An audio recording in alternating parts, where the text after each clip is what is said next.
അസ്സലാമലൈക്കും. ഇന്ന് ഞാനൊരു പഴയ കുടയൊക്കെ ആയിട്ടാണ് വന്നിട്ടുള്ളത്. മഴയൊക്കെ ആയല്ലോ, അപ്പം നമുക്ക് കുടയൊക്കെ എടുത്തിട്ട് ഒരു സൂപ്പർ ഐഡിയ ഒക്കെ കാണിച്ചു തരട്ടെ. അപ്പോൾ ഇതാണ് എൻ്റെ പഴയ കുട. അപ്പോൾ ഇതിന് ഇങ്ങനെ കീറലോ ഇങ്ങനെ തുള വീഴലോ ഒന്നും സംഭവിച്ചിട്ടില്ല. സംഭവിച്ചത് എന്താണെന്നറിയോ, ഇതിൻ്റെ പിടിതാ ഇങ്ങനെ ഉരിപ്പോന്ന് കാറ്റത്ത് പറന്നു പോയതാണ് കേട്ടോ. അപ്പോൾ പിന്നെ അത് യൂസ് ചെയ്യണമെങ്കിൽ കുടക്കാരുടെ കൊടുത്താൽ അത് അവിടെ എന്തെങ്കിലും ചെയ്ത് തരുമായിരിക്കും.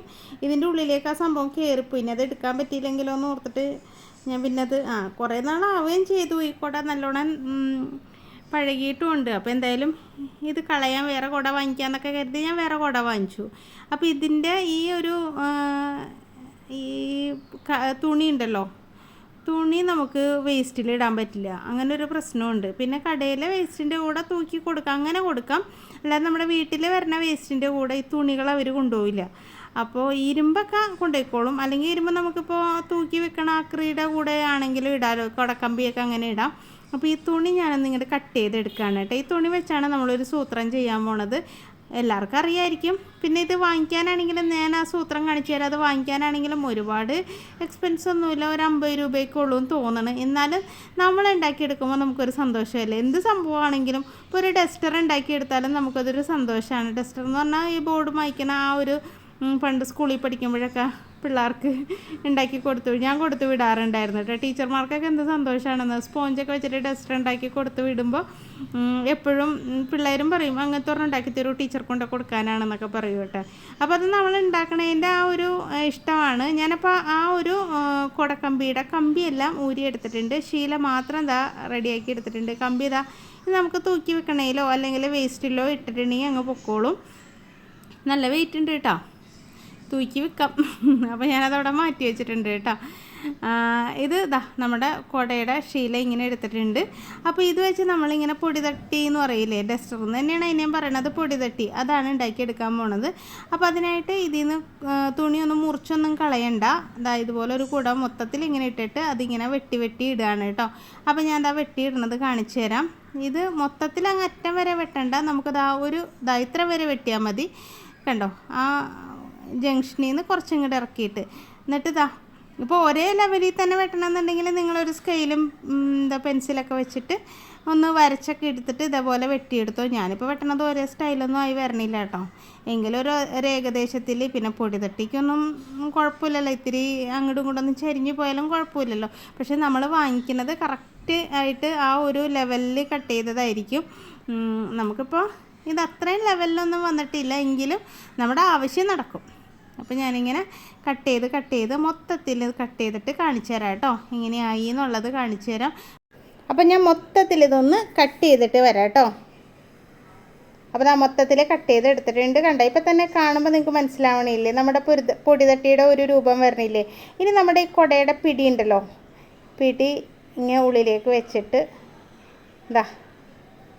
ഇങ്ങനെ വെച്ച് കറക്റ്റാക്കി വെച്ചിട്ട് ഇവിടെ ഒരു കെട്ടാൻ പറ്റിയ സ്ഥലമുണ്ട്. അതായത് അവിടെ ആ കുടയുടെ ഒരു കുനിപ്പുണ്ട്. ആ കുനിപ്പിൻ്റെ ഉള്ളിലേക്ക് നമുക്ക് ടൈ വെച്ചിട്ട് കെട്ടുകയാണെങ്കിൽ കുറച്ചുകൂടെ നല്ല സ്ട്രോങ് ആയിട്ട് കിട്ടും. ഇപ്പം ഞാൻ ആ പൈപ്പിംഗ് ത്രെഡ് വെച്ചിട്ടാണ് കേട്ടോ കെട്ടണത്. നന്നായിട്ട് ടൈറ്റ് ചെയ്ത് കെട്ടണം കേട്ടോ. നല്ല ചുറ്റി നല്ലോണം ടൈറ്റിൽ കെട്ടിയെടുക്കണേ. ക്യാമറയിൽ നിന്ന് കുറച്ചങ്ങ് പോകണ്ടല്ലേ. ഞാനിപ്പോൾ അയൺ ടേബിളുമ്പോൾ കൊണ്ടുവന്നിട്ടാണ് ഇത് ചെയ്യണത്. കുറച്ച് സ്ഥലം മതിയല്ലോ എന്ന് കരുതിയിട്ട് ഇവിടെ വന്ന് ചെയ്തതാണ്. പക്ഷേ ഇതിൻ്റെ പൊസിഷൻ എനിക്ക് അങ്ങോട്ട് കറക്റ്റായിട്ട് കിട്ടിയില്ല, അതുകൊണ്ടാണ്. കുഴപ്പമില്ല കേട്ടോ, മനസ്സിലാവണില്ലേ ഞാൻ കെട്ടിയെടുക്കണത്. നല്ലോണം ചുറ്റി എടുത്തിട്ട് അവിടെ കെട്ടിയെടുക്കുക. അതിനുശേഷം തിരിച്ച് ഇട്ടിട്ട് ഒന്നുകൂടെ ചുറ്റിയെടുക്കണം കേട്ടോ. എന്ന് വെച്ചിട്ടുണ്ടെങ്കിൽ ഇത് തട്ടി കൊട്ടുമ്പോൾ ഇത് അഴിഞ്ഞു പോകരുത്. അതിന് വേണ്ടിയിട്ട് നല്ലപോലെ ടൈറ്റ് ആക്കുക കേട്ടോ. ഞാൻ വലിച്ചു മുറുക്കിയാണ് ചുറ്റണത്. അപ്പോൾ നിങ്ങളും അതുപോലെ തന്നെ ചെയ്തോളൂ. അപ്പം നമ്മുടെ ആ കുടയുടെ കമ്പിയിലേക്ക് തന്നെയാണ് കേട്ടോ, അതായത് കുടയുടെ പിടി ഉണ്ടല്ലോ ആ ഭാഗത്തേക്ക് തന്നെയാണ് നമ്മളിത് കയറ്റി വെച്ചിട്ട് ഇങ്ങനെ ചുറ്റി അങ്ങോട്ടും ഇങ്ങോട്ടും ഒക്കെ നല്ലോണം ചുറ്റി എടുക്കണം കേട്ടോ. ഇതൊന്നും വലിയ സംഭവമല്ലാന്ന് എനിക്കറിയാം കേട്ടോ. ഇതുപോലെ എല്ലാവരും ചെയ്യുന്നുണ്ടാവും. പക്ഷേ ഞാൻ എന്തെങ്കിലും ചെയ്യുമ്പോൾ ഞാൻ നിങ്ങളെ കാണിച്ചു തരണമല്ലോ. അപ്പോൾ കുട കളയണേന് ആ ശീലം ഒഴിവാക്കണമല്ലോ. അപ്പോൾ അതിന് ഒരു പൊടി തട്ടിയാക്കി റെഡിയാക്കി എടുക്കണേണ് കേട്ടോ. അപ്പോൾ ഇതൊന്ന് റെഡിയാക്കി എടുത്തിട്ടുണ്ടെങ്കിൽ നമുക്ക് കത്രി എടുത്തിട്ട് കട്ട് ചെയ്തെടുക്കാം. ഇനി ഈ പിടിയിൽ പിടിച്ചിട്ടുണ്ടെങ്കിൽ ഇതെല്ലാം ഇങ്ങനെ താഴേക്ക് വീഴും. എന്നിട്ട് ഇങ്ങനെ പിടിച്ചിട്ട് ആ ഭാഗത്തൂടെ ഞാൻ കാണിച്ചു തരാട്ടെ എവിടെ ചുറ്റണമെന്ന്. ഇങ്ങനെ പിടിച്ചിട്ട് ഈ ഭാഗത്തൂടെ നമുക്കൊന്ന് കെട്ടിയെടുക്കണം കേട്ടോ. ഇതേപോലെ തന്നെ കെട്ടിയെടുക്കണം കേട്ടോ. അപ്പോൾ ഈ പിടി ഉണ്ടല്ലോ, പിടി നമുക്കത് എവിടെയെങ്കിലും തൂക്കിയിടണമെങ്കിൽ ആ പിടിയുടെ ആ വള്ളി ഉണ്ടല്ലോ, വള്ളിയിൽ നമുക്ക് എവിടെയെങ്കിലും ഇത് ഹാങ് ചെയ്ത് ഇടുകയും ചെയ്യാം ആവശ്യം കഴിഞ്ഞിട്ട്. അപ്പോൾ നമുക്ക് എന്തിൻ്റെങ്കിലൊക്കെ പൊടിയൊക്കെ തട്ടണമെങ്കിൽ ഇത് യൂസ്ഫുൾ ആവുകയും ചെയ്യും. ഈ നമ്മുടെ സാധാരണ മെറ്റീരിയലിൻ്റെ നൂലഴിഞ്ഞ് പോരുന്ന പോലെ കുടയുടെ നൂലഴിഞ്ഞ് പോരില്ല കേട്ടോ, ആ മെറ്റീരിയലിന് ആ വ്യത്യാസമുണ്ട്. അപ്പോൾ അതുകൊണ്ട് തന്നെ നമുക്ക് ഇങ്ങനെയൊക്കെ ചെയ്തെടുക്കാനും പറ്റിയ മെറ്റീരിയലാണത്. നമ്മൾ എത്ര നല്ല തുണി വെച്ച് ചെയ്താലും ഇത്രയും ലാസ്റ്റ് ചെയ്യൂല കേട്ടോ.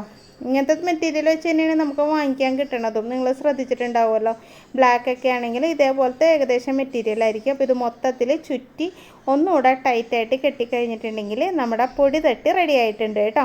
അപ്പോൾ ഇങ്ങനെയാണോ നിങ്ങൾ ഇതൊക്കെ ചെയ്തെടുക്കാറുണ്ടോ എന്നുള്ള കാര്യങ്ങളൊക്കെ ഒന്ന് കമൻറ്റ് ചെയ്യണം കേട്ടോ. വീഡിയോ ഇഷ്ടമായാൽ ലൈക്ക് ചെയ്യാനും മറന്നു വരുത്തിട്ട്. വേറൊരു സൂത്രം കൂടെ ഞാൻ കാണിച്ചു തരാം കേട്ടോ. ഇതൊന്ന് കെട്ടിക്കഴിഞ്ഞിട്ട് വേറൊരു ടിപ്പ് കൂടെ ഞാൻ കാണിച്ചു തരാം. അപ്പോൾ ഈ ടിപ്പ് ഇഷ്ടമായോ? നിങ്ങളിങ്ങനെയൊക്കെ പൊടി തട്ടിയൊക്കെ ഉണ്ടാക്കി എടുക്കാറുണ്ടോ? നമ്മുടെ ഷോപ്പിലൊക്കെ ആണെങ്കിലും ഇങ്ങനെ, ഇപ്പോൾ ഷോപ്പിൽ ഞാൻ ഉണ്ടാക്കിയെടുത്തല്ല കേട്ടോ, വാങ്ങിച്ചതാണ്. നമ്മൾ ഈ ചുരിദാറൊക്കെ ഡിസ്പ്ലേ ഇടുമ്പോൾ അതിൽ പൊടി കയറി പിടിക്കുമല്ലോ, അത് കൊട്ടിക്കളയാനൊക്കെ ഇതേപോലെ പൊടി തട്ടി യൂസ് ചെയ്യാറുണ്ട് കേട്ടോ. അത് ഇതുപോലത്തെ എല്ലാം ഒരു പഞ്ഞി പോലത്തെ വാങ്ങിക്കാൻ കിട്ടില്ലേ, അത് വെച്ചിട്ടാണ് നമ്മൾ പൊടി തട്ടിക്കളയണത്. ഇത് നോക്കി.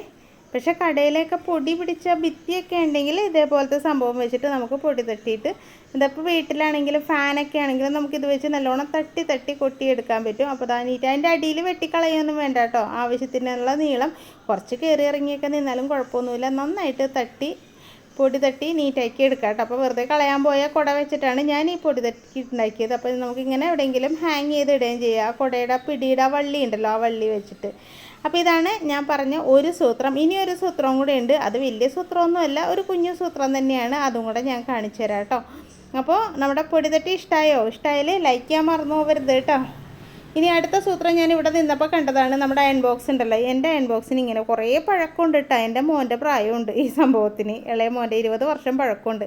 അപ്പോൾ അയൺ ബോക്സ് ഉണ്ട് ഇങ്ങനെ, അതിൻ്റെ കോയിൽ കരിഞ്ഞിരിക്കുകയാണ്. അപ്പോൾ അങ്ങനെ കരിഞ്ഞാൽ നമ്മുടെ ഡ്രസ്സിൽ പിടിക്കുമല്ലോ. അപ്പോൾ അയൺ ബോക്സ് ചൂടാക്കിയതിന് ശേഷം ഇങ്ങനെ മെഴുകുതിരി വെച്ചിട്ട് ഇങ്ങനെ തേച്ചെടുക്കാം. തേച്ചെടുത്തതിന് ശേഷം വേണ്ടാത്ത തുണി, ഇതുമല്ല കേട്ടോ, വേണ്ടാത്ത തുണിയിലെടുത്തിട്ട് നല്ലോണം ഇങ്ങനെ ഉരച്ച് അതിൻ്റെ ആ പോയിട്ടുണ്ടെങ്കിൽ നമുക്ക് സുഖമായിട്ട് തേക്കാൻ പറ്റും കേട്ടോ. അപ്പോൾ നിങ്ങളുടെ അയൺ ബോക്സ് ഇതേപോലെ കരി പിടിച്ചിരിപ്പുണ്ടെങ്കിൽ നിങ്ങൾ അങ്ങനെ ഒന്ന് ട്രൈ ചെയ്ത് നോക്കൂ. നന്നായിട്ട് ചൂടാക്കിയിട്ട് മെഴുകുതിരി തേച്ചിട്ട് ആവശ്യമില്ലാത്തൊരു തുണിയിൽ നല്ലോണം ഇങ്ങനെ തേച്ചെടുത്തിട്ട് നോക്കിക്കോ, നല്ല സ്മൂത്തായിരിക്കും കേട്ടോ. ഓൺലൈനായിട്ട് ടൈലറിങ് ആർക്കെങ്കിലും പഠിക്കണമെന്നുണ്ടെങ്കിൽ കമൻറ്റ് ബോക്സ് ഒന്ന് ചെക്ക് ചെയ്ത് നോക്കുക. അതിൻ്റെ അകത്ത് എൻ്റെ നമ്പർ വെച്ചേക്കാം കേട്ടോ. പിന്നെ ക്ലാസ്സിൻ്റെ ഡീറ്റെയിൽസ് ഡിസ്ക്രിപ്ഷനിൽ വെച്ചേക്കാം. അപ്പോൾ നമ്പർ എടുത്തിട്ട് എന്നെ വിളിക്കുക. ഓക്കെ.